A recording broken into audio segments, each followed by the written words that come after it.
Welcome now to the video training course about Element and Element United. Here with me again is Scott Lomu, President. Scott, thanks for Thanks for joining having me. us. Happy to be here. Okay, this section we're gonna kind of talk about everything else that we haven't talked about so far. We're gonna start out with a curious topic, a video game. Yeah. How did Element United come up with this idea and why? So when you look at the video game market, there are, and now I haven't played a video game since Mike Tyson's Punch Out in the 80s, okay? But apparently there's 3 billion gamers in the world today. Now you look at what's the population of the world, 7 or 8 billion, and 3 billion of them game. We look at just that market by itself and how can we tap into that market, because there's a problem that exists in the world that we've talked about in other videos in the mining world. And if we can bring awareness to that many people by creating a free play to earn game that allows them to earn while they help us solve problems, that's a no-brainer, right? Let's tap into one of the biggest markets in the world that people get very into. I had a daughter that was going to college here, and I think she majored in Fortnite because her grades stunk. Yeah, But man, mine she was came back Minecraft. with kills, like 19 solo kills, and I'm like, what did you do in college? She wrecked it. But there's a younger generation coming up that has a specific awareness about the future and about global warming and climate change, all these things that are happening right now that they're a little bit more aware of than we were in our day. So you have to tap into that in a way that they can in their terms, right? If you can bring awareness, speaking their language, which in this case is gaming, then I think we're onto something here. Okay, so the idea is to get a video game created that does what? Okay, so this is where it gets fun.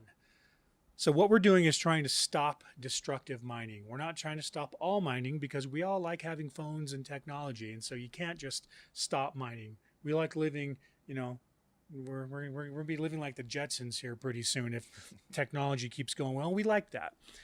But there is some mining out there that frankly sucks. It's destructive. It's hurting people. It's hurting the environment. So if there are ways that we can stop specific mining and create a new form of value by stopping the mine, because you can't just walk up to somebody and say, hey, you're destroying the world, let's not mine. He's going to tell you where to go, right? Yeah. But if you can create a new revenue stream for him by doing something different, then we can stop a destructive practice with something that's kind of fun and that brings more people into the awareness of what's actually happening. So if I go to a mine owner and I tell him, listen, if I can make you money by stopping mining just a specific section of your mine, would you do it? If you can make possibly even more money, then now I have their attention. They don't always agree to it. And so what we'll do, and I'll give you an example I'll give you a real world example. We have a mine in Tanzania. Tanzania, obviously, it's right on the Serengeti.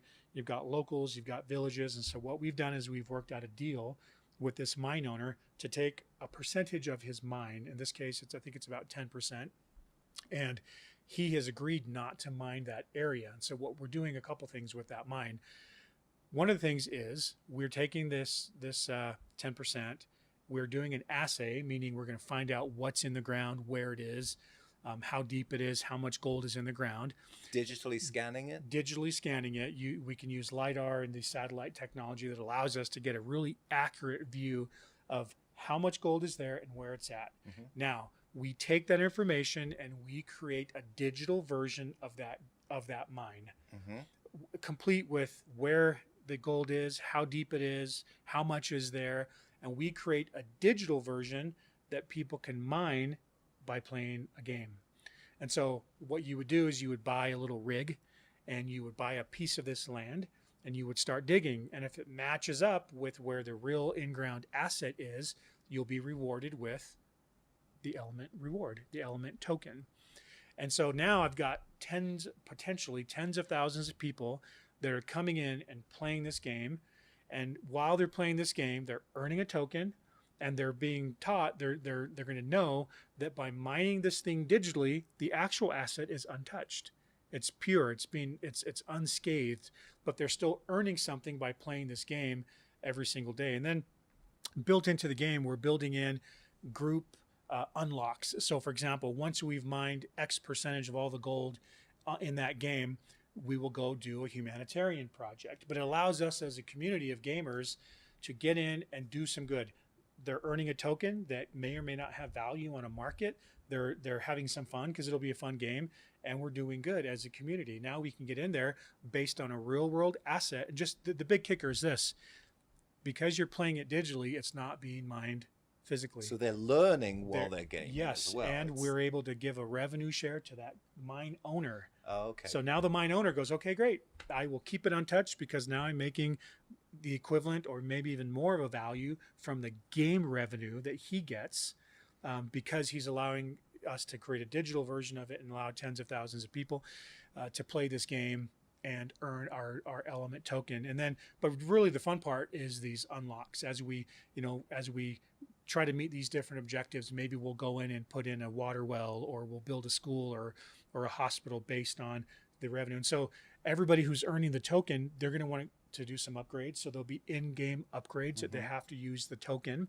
So maybe they'll go into the marketplace and buy more tokens because they want an excavator that digs deeper, or they can buy equipment that allows them to earn more tokens. But everything has a give back feel to it. Everything is going to allow us to talk about the mine, to talk about the actual villagers who were affected positively because we didn't mine it. Now we're doing we've digitized it. And that's kind of how we digitize gold. We create a new value for an in-ground asset in the form of the reward that's given by mining it digitally. And this allows us to do this on multiple sites. It allows us to bring in, I hope we have millions of, if it's a free game, great. I hope we have millions of people who jump on board and who play it because they know good is being done by playing it. Right. But there's also the reward aspect of it because they can earn the digital coin, the digital reward by playing the game. So we talk about win-wins. This is one of those win-wins. We hope that, and of course, that the whole purpose of this is to bring the awareness to why we're doing this. So we'll build things in, right? We'll have, if they watch videos, about what we're doing, they can earn more tokens. We'll build in the incentive structure that allows people to really buy into why they're playing this game and what we do. And so, there's we've got a few little mock-ups we've done already and of these different worlds, but we want these to be representative of the communities where these mines are. So if it's a mine in Tanzania or Ghana, we want the locals in the game or the characters to represent the local community, right? So that we can build in some give backs to the local community as well. So it's a game where if I'm playing it, there's a connection between me, the place that I'm seeing on the screen, but a real place in real life that what I'm doing is potentially helping. Correct. And it has to help the environment and the community. And so we will build in all of those incentive structures so that as you play, a percentage of everything that's earned is going into a specific cause for a very specific group of people on a very specific site. Right. It has real impact. You playing on your phone or in your room has a very real impact on actual people on an actual place. That's the long-term objective to what we're trying to create with this game. Yeah. And other people have tried to do certain things like that, but with us, with the additional token utility that it creates, a blockchain game, I think it's pretty unique what we're trying to accomplish with this game. And to be clear, this is in development. It's in development, yeah. We have a version out that we didn't release because it wasn't quite right. We're tweaking it to have more of a direct impact. Some people in our community have seen demos of what we built, started building last year. We're just retooling some things and making it have more of a direct impact so that it's it's a more direct impact game. Great. Okay, so that's the game. Yep. Let's switch topics now and talk about what can blockchain and the element blockchain potentially do with the jewelry supply chain? Sure. I think in the future, people won't have receipts. Everything, I think, in my opinion, will come with an NFT. An NFT that gives you the origin of your product, that proves that you bought it, that contains the warranty information, and that tracks who's owned it and who are you selling it to. This has a very, very practical application in the jewelry business because, number one, as we've talked about before, people want to know where these elements came from. They want to know that they didn't buy a blood diamond, or that the gold they bought didn't come from, child labor. And so in the jewelry market, it accomplishes multiple things. Number one, we call it provenance. Where did this come from? What is the origin of this diamond or this gold? And so an NFT that comes with a ring, for example. So let's just say this ring, it can tell me where the origin of the metals. Now, I think this is just tungsten or something, but I have a few different wedding rings, but I lose. Hopefully not a few different wives. Yeah, no. Same wife, 4 rings. But an NFT could provide a lot of information. Number one, that I am the owner of this ring. So let's just say this was an expensive ring from Tiffany's or something. An NFT could be created that shows that all of the elements in this ring were ethically harvested.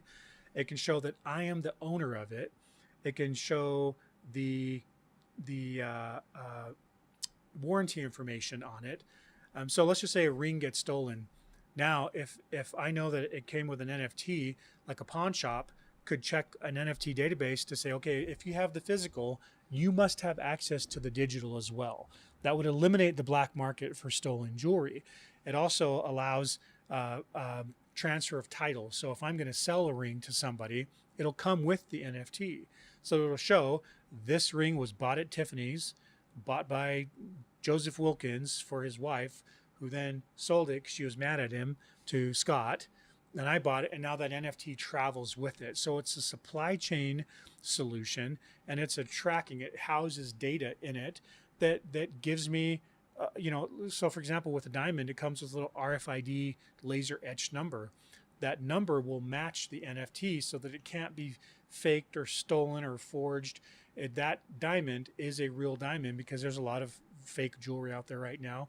So supply chain, proof of origin, proof of transfer of title, all of these things are perfectly situated, and for a product that we're building called the Evault, that allows us to work with jewelry stores. It allows us to work with individuals who want an NFT created on a specific piece of jewelry, that allows us to capture the data, put it in the form of an NFT. So if they ever want to sell it, or if it ever gets stolen, they've got the actual NFT, the digital version of the physical asset. So this is on the roadmap as well. Yep. Do you see that being a product that is driven by manufacturers or consumers or both? We are targeting jewelry stores. Okay. Retailers. Yeah, retailers. It adds something different. So you're seeing this with a lot of high-end watch companies right now. The high-end watch comes with the NFT. So I think Breitling and a few others have already done this. So for us, it's let's add value to this piece of jewelry for the retailer, to say, here's something that you can sell with the because if your competitor is not selling it, right, and then you can sit there and say, this comes with an NFT that does this, this, this, and this. You can even create a cool separate profile picture of the NFT of the actual ring itself. That's one of the jewelry stores we've been in talks with out of Texas. The designer of the jewelry is fairly well known, and so the actual picture, some people think of an NFT as like a picture of a monkey. Ours are more of a utility NFT, but it also still has the picture. Could be a picture of her and an autograph next to your piece of jewelry, and so it adds value. So now it adds a new layer of value to an actual piece of jewelry, and so that's what we're starting, is with jewelry stores. But then you can also advertise directly to the consumer to say, now that you have your ring, let's create an NFT that goes along with it. It's almost like an insurance policy. Yeah. It makes it easier, because like I said, I believe in the future, everything will come with an NFT, not a receipt, because all the data can now be stored forever on a blockchain, in the form of an NFT, rather than having a paper or even an emailed receipt. It's just so much better to have an NFT to show everything that piece of jewelry has, including warranty, ownership, provenance, all that stuff. Okay, so jewelry is a natural fit for Element and its mission because it's related to mined elements. Yep. But what other industries could this apply to? Every industry. I mentioned in I think one of the other videos, most companies out there right now use the blockchain. everybody out there right now is trying to think of how they can integrate real world assets with digital assets. And all that's starting to merge right now on a massive, massive scale. The blockchain and NFTs can be used for anything, almost any industry out there, and it is being used. And even we already have competitors in everything we do. There are multiple companies digitizing carbon credits and in-ground assets and jewelry. We just feel like ours is better. Okay. Let's talk now about the marketplace, the Element marketplace. What is it? Sure. What is it now? What is it intended to be? Sure. The marketplace for the Element token that's produced by the Element blockchain, you need to have a lot of different things that you can do with that token. And so there are multiple things. The marketplace right now, you can use the Element reward to buy more nodes or to buy light nodes. We also have a program to where we are having gold and silver coins, because right now the world is rushing toward safe assets like Bitcoin and like gold and silver today. Exactly. And so we are working with mines that are ethically harvesting their gold and silver. We're producing, and you may have seen them. We have these, quite a few of those. We've given a lot of them away, but you can use the Element reward and exchange it for physical gold and silver. Obviously, you can buy swag with it. We're trying to think. There has to be a lot of different uses. The biggest marketplace, though, will be for the tokenizing of the carbon credits. So all of the carbon credits that we talked about in a different video have to be purchased with Element, which creates a lot of utility. Yes. So that marketplace is big. You can, sell your tokens to somebody looking to buy carbon credits, exchange them for physical gold and silver, use them for in-game upgrades for the game that we just talked about, to upgrade your rigs, donate them to a good cause, buy more nodes, buy some swag. And so there has to be a lot of uses for that token, and we're just trying to make as much utility for that token as possible. Those carbon credits just get me excited. Yeah, it's going to be. We're hoping that that's the majority of the use of that token is for people to buy carbon credits with. So last question of this series, and this is kind of a peer into your crystal ball.